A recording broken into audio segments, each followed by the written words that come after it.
नमस्कार साथियों, स्वागत है आपका अपना YouTube channel best English study में। तो फ्रेंड्स, मैं आप सभी के बीच आज का सेशन बहुत ही इंपॉर्टेंट सेशन होने वाला है, जो कि सिविल कोड का most important VVI question, previous year का ओरिजिनल क्वेश्चन लेके आ गया हूं। तो सभी स्टूडेंट इस क्लास को जरूर शुरू से अंत तक देखिएगा। तो सभी स्टूडेंट इस क्लास को ज़्यादा से ज़्यादा मात्रा में शेयर कर दीजिएगा, और जो स्टूडेंट न्यू आए हुए हैं हमारे इस YouTube channel best English study को सब्सक्राइब कर दीजिएगा। चलिए इंग्लिश का पहला प्रश्न स्टार्ट करते हैं। क्या दिया गया? पहला प्रश्न में दिया गया एंटोनियम्स। हम लोग हिंदी में कैसे बोलते हैं? उल्टा शब्द बताइए, विलोम शब्द बताइए, वही इंग्लिश में बताना है। एंटोनियम्स का मतलब क्या होता है? उल्टा शब्द होता है, इसको विलोम शब्द बोलते हैं। Select the एंटोनियम्स of the given word, जो दिया गया शब्द है उसका एंटोनियम से बताइए, उल्टा शब्द बताइए। रिवेल का एंटोनियम्स क्या हो जाएगा? सबसे पहले रिवेल का मतलब क्या होता है? रिवेल का मतलब क्या होता है? प्रकट करना। क्या होता है? प्रकट करना, सामने लाना। हम लोग नहीं बोलते कोई भी चीज़ सामने लाइए, कोई चीज़ हम सामने देखेंगे, सामने से उसको हम क्वेश्चन बनाएंगे। तो क्या होता है? रिवेल का मतलब प्रकट करना। तो हम अपोजिट में इसको क्या बोल सकते हैं? रिवेल का मतलब तो प्रकट करना था, अपोजिट में मतलब हाइड। हाइड का मतलब क्या होता है? छुपा लेना या फिर गुप्त करना। गुप्त मतलब क्या होता है? मतलब दिखाने नहीं, सामने नहीं लाना। गुप्त मतलब छुपा करके कोई चीज़ करना। इसलिए सही जवाब क्या हो जाएगा? 36 का option number C correct answer हो जाएगा। Next question number 37। Select the wrongly spelled word, मतलब इसमें कौन सा स्पेलिंग जो है गलत है। तो बताइएगा कौन सा स्पेलिंग इस सवाल में जो है गलत है। तो रिप्रेजेंटेटिव क्या है? REPRESENTAT, रिप्रेजेंटेटिव का स्पेलिंग क्या है? सही है। हमको रॉन्ग स्पेलिंग करना है। रिसेप्शन भी स्पेलिंग क्या है? सही है। रिकमेंड का भी स्पेलिंग क्या है? सही। लेकिन मेरा सवाल में रॉन्ग स्पेलिंग पूछ रहा है, तो रॉन्ग स्पेलिंग क्या हो जाएगा? डी ऑप्शन करेक्ट हो जाएगा, रिडिक्यूलस। इसलिए 37 का option number D correct answer हो जाएगा। तो आप बोलेगा सर इसका तो सही स्पेलिंग बताइए, आप तो बता दिए, हम जानते हैं गलत स्पेलिंग। रेडिकुलस का जो सही स्पेलिंग होता है RIDICULOUS होता है। यहाँ डबल एल दे दिया गया, क्या हो गया? ये गलत हो गया। तो RIDICULOUS, रेडिक्यूलस। इसलिए 37 का option number D correct answer हो जाएगा। 38 नंबर सवाल, इस सवाल में क्या दिया गया है? Select the word which means the same as the words group of words given. जो आप हिंदी में वाक्यांश बनाते थे ना, जैसे कि मान लीजिए आपको बोल रहा था कि जो बहुत क्या है, व्याकरण जानता है, बोलते हैं ना, मतलब शब्द उसमें अनेक रहता था, आप एक शब्द में उत्तर देते थे। वही सवाल इंग्लिश में कर दिया है। मतलब इसमें क्या है, यहाँ क्या देखिए, आपको हम समझाते हैं। सेम का मतलब क्या होता है? सेम मीनिंग होना चाहिए। आप वहाँ भी क्या बनाते थे? Same meaning. तो यहाँ भी ग्रुप ऑफ वर्ड्स का सेम मीनिंग होना चाहिए, एक शब्द, वन वर्ड में। नॉट कनेक्टेड विथ रिलीजियस, मतलब कर नहीं है, क्या नहीं है? कनेक्ट नहीं है, मतलब जुड़ा नहीं है। क्या चीज़? रिलीजियस से, धार्मिक चीज़ से कोई भी चीज़ क्या है? जुड़ा नहीं है। स्पिरिचुअल मैटर्स, स्पिरिचुअल मैटर और धार्मिक चीज़ से कोई चीज़ क्या है? जुड़ा नहीं है, कनेक्टेड नहीं है, नॉट कनेक्टेड बोल रहा है। तो क्या हो जाएगा? क्या इसको हम बोलते हैं इंग्लिश में वन वर्ड में? सेक्युलर का मतलब क्या है? धर्मनिरपेक्ष। इसका मतलब क्या है? धर्मनिरपेक्ष। जिसके हमारा जो है इंडिया क्या है? धर्मनिरपेक्ष राज्य है ना, तो उसको हम क्या बोलते हैं? रिलीजियस और स्पिरिचुअल मैटर्स। इसलिए मेरा सही जवाब सेक्युलर का मतलब क्या होता है? नॉट कनेक्टेड विद रिलीजियस और स्पिरिचुअल मैटर्स। तो 38 का option number B correct answer हो जाएगा। 39 नंबर सवाल में क्या दिया गया है? जिस प्रकार से आप हिंदी में बनाते थे पर्यायवाची शब्द, वही सवाल में दिया गया साइनोनिम। साइनोनिम का भी मतलब होता है पर्यायवाची शब्द या फिर समानार्थी शब्द। तो वेग का क्या होता है? साइनोनिम। वेग का मतलब होता है अस्पष्ट। अस्पष्ट का मतलब क्या? कोई भी चीज़ क्या स्पष्ट रूप से नहीं दिखाना, स्पष्ट रूप से नहीं कुछ करना, धुंधला दिखाना। हम लोग बोलते हैं कि यह चीज़ क्या धुंधला दिख रहा है, धुंधला दिख रहा है, तो इसका साइनोनिम बताना है। कौन सा ऐसा शब्द है, कौन सा ऐसा वर्ड है, उसका मतलब होता है अस्पष्ट या फिर धुंधला। तो क्या हो जाए? अनक्लियर का मतलब क्या? साफ साफ नहीं दिखना, और स्पष्ट रूप से दिखना, धुंधला पर से दिखना। इसलिए 39 का option number C correct answer हो जाएगा। नेक्स्ट क्वेश्चन जो आप सभी स्टूडेंट का करेक्ट आंसर आ रहा है। अगला सवाल है 40 नंबर क्वेश्चन। क्या दिया गया? इसमें फिर से दिया गया है select the word which means the same. Same logic फिर से आ गया। ग्रुप ऑफ वर्ड्स, जो दिया गया शब्द है उसका सेम मीनिंग होना चाहिए। जो यहाँ सेंटेंस पूरा हुआ यहाँ से यहाँ तक दिया गया है, तो सेंटेंस को पढ़ते हैं, आप लोग भी मन पढ़िए और समझ के बोलिए कमेंट में answer. An animal that lives by killing and eating other animals, मतलब क्या कहते हैं? वैसा जानवर जो है जो कि रहते हैं कहाँ? जानवर मतलब जंगल में रहते हैं, और किसके द्वारा खाया जाता है? किलिंग, मारा जाता है। किल मतलब क्या? मारना। एंड ईटिंग अदर एनिमल्स, मतलब दूसरे जानवर उसको क्या करता है? मार देता है, हत्या कर देता है, खा जाता है उसको। ईटिंग क्या? अदर मतलब दूसरे जानवर उसको क्या करते हैं? खा जाते हैं। तो क्या हो जाएगा इसका सही जवाब? क्या बोलते हैं इसको? परभक्षी जिसको बोलते हैं। प्रीडेटर, क्या हो जाएगा, प्रीडेटर हो जाएगा सही जवाब। प्रीडेटर का मतलब क्या, वही जगह में रहता है, वह भी एनिमल दूसरा एनिमल क्या करता है, उसको किलिंग कर देता है, मर्डर कर देता है, हत्या कर देता है, उसको खा जाता है। इसलिए सही जवाब 40 का option number A correct answer हो जाएगा। 41 नंबर सवाल, रॉन्ग स्पेलिंग इसमें बताना है। Select the wrongly spelled word. Secretary का स्पेलिंग क्या सही है या फिर गलत है, आप सभी स्टूडेंट कमेंट में जरूर बताइए। बिल्कुल सही है सेक्रेटरी का, हमको गलत स्पेलिंग बताना है। सस्पिशियस का स्पेलिंग क्या है, सही है या फिर गलत है, बिल्कुल गलत है, यही मेरा सही आंसर हो जाएगा। शेड्यूल का सही है, सस्टेन का भी सही है, इसलिए मेरा रॉन्ग क्या हो गया था, बी नंबर ऑप्शन सस्पिशियस, इसलिए सही जवाब 41 का option number B correct answer हो जाएगा। तो सस्पिशियस का सही स्पेलिंग आपको हम बताते हैं क्या होता है, SUSPICIOUS होता है।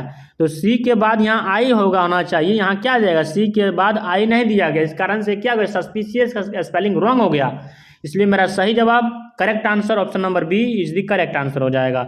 Next question, question number 43, select the meaning of the given idiom. जिस प्रकार से आप हिंदी में बोलते थे, हम आपको इससे सवाल करते थे कि बताइए इसका मुहावरा क्या होगा, उसी प्रकार से यहाँ भी दिया गया, इसका मुहावरा क्या हो जाएगा, आइडियम क्या हो जाएगा। A man of spirit is, इसका मतलब क्या होता है, a man of spirit is का मतलब होता है साहसी व्यक्ति। बताइएगा साहसी व्यक्ति का जो होता है उसका मुहावरा क्या होता है, साहसी व्यक्ति का मुहावरा का क्या अर्थ होता है। यदि आप हिंदी में जानते होंगे तो आप इंग्लिश में जरूर ट्रांसलेट कर लीजिएगा। साहसी व्यक्ति का मतलब क्या होता है, इंग्लिश में हम क्या बोलेंगे उसको, a very courageous man. Courageous का मतलब क्या, साहसी व्यक्ति, निडर व्यक्ति इसको बोलते हैं। साहस से कोई चीज़ क्या करता है, नहीं डरता है इसलिए सही जवाब 42 का option number B correct answer हो जाएगा। मैं ऐसा उम्मीद करता हूँ कि आप सभी स्टूडेंट इस सवाल को समझ पा रहे होंगे।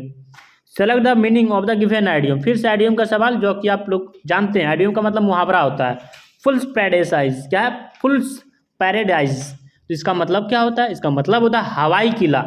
हम लोग बोलते हैं ना कि हवाई किला, फुल्स पैराडाइज का मतलब आप लोग समझ गए, कौन सा ऐसा मीनिंग है, उसका मतलब होता है हवाई किला।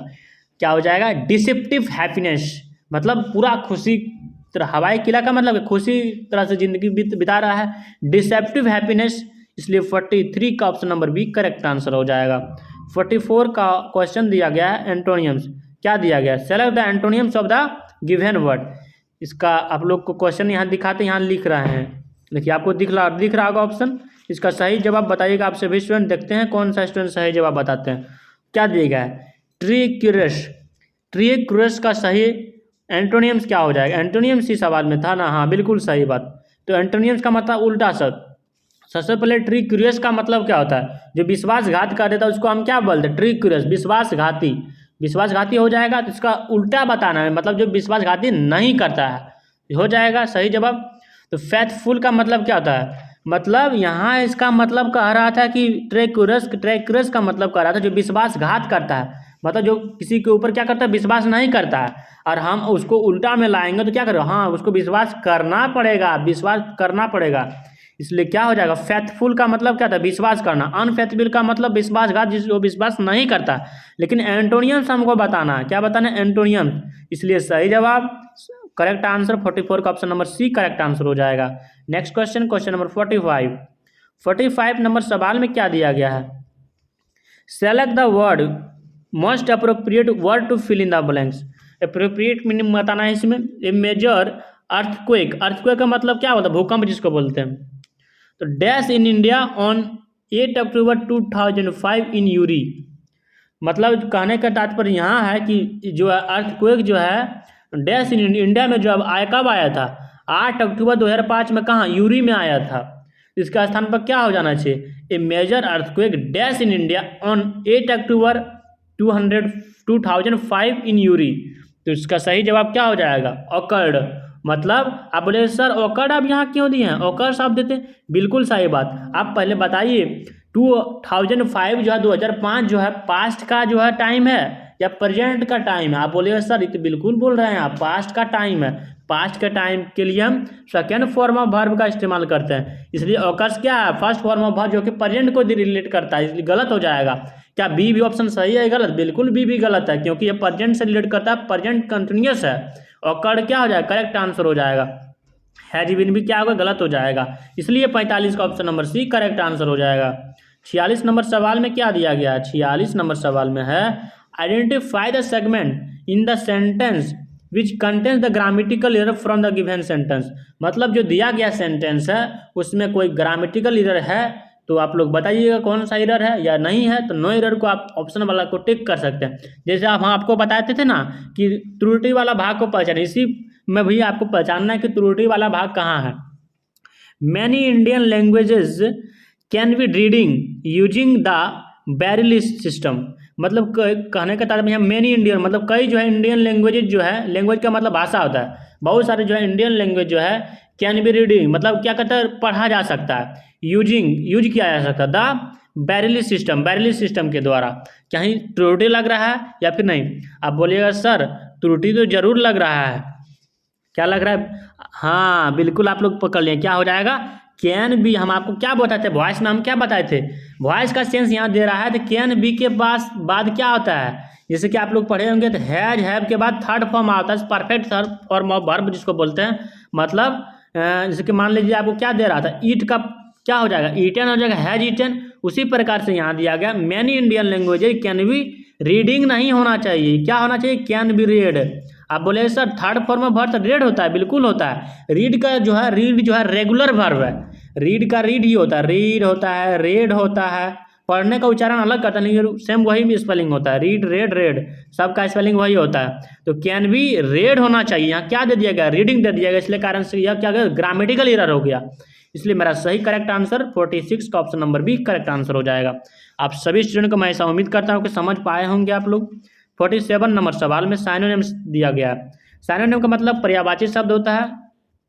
प्रिसाइज का साइनोनिम्स क्या होता है? प्रिसाइज का मतलब कोई भी क्या होता है? सटीक, या फिर क्या होता है इसका? सटीक रूप से, या फिर क्या बोलते हैं इसको? सूक्ष्म मतलब बहुत छोटा जो होता है, ठीक रूप से, यथार्थ रूप से हम लोग बोलते हैं। तो क्या हो जाएगा? साइनोनिम का मतलब सेम वही मीनिंग होना चाहिए, ठीक रूप से हो।